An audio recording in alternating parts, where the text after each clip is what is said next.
So this company called PowerAd sent me this Pilot Pro 4 power bank, and at first I didn't know if I wanted to make a video about it. Then I realized this would be a good mid-sized charger for me to use on the go when my RAV-powered charger was not enough, and for when my EcoFlow was overkill, so I decided to give it a shot. The power bank weighs 2 pounds and has 25,600 mAh or 94 watt-hours of power. The power button and power indicator are on the top, and it does support pass-through charging. From left to right, we have a 1.5 volt USB at 2.1 amps. USB 2 is an adaptive QC 3.0 USB that supports 5, 9, and 12 volts up to 3 amps.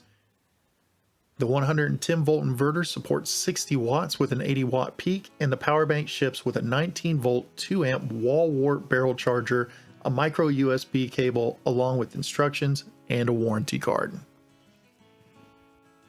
First out of the gate is a simple phone charging test, and this will charge my Galaxy S7 8 times over, which is to be expected from a power bank of this size.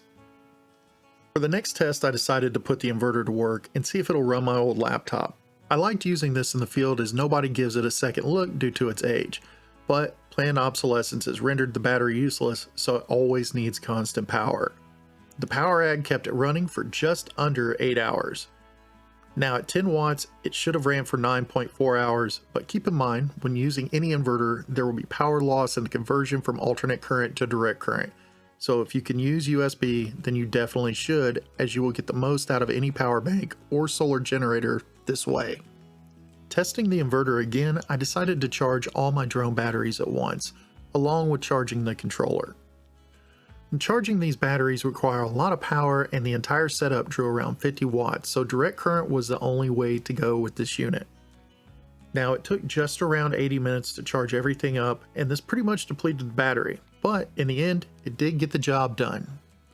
The last test I decided to try was with my USB powered ceiling fan that I use for camping.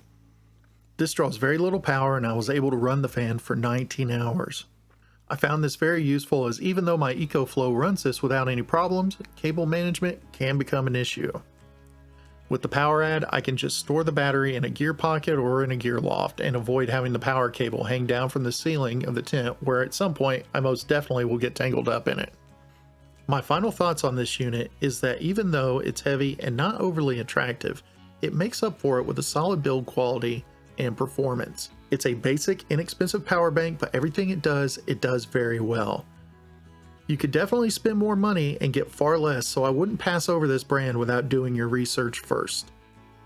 Now with that said, my name is Patrick with Uncle Bill's Camping. Thanks for stopping by to check out my videos, and I will see you fine people the next time around.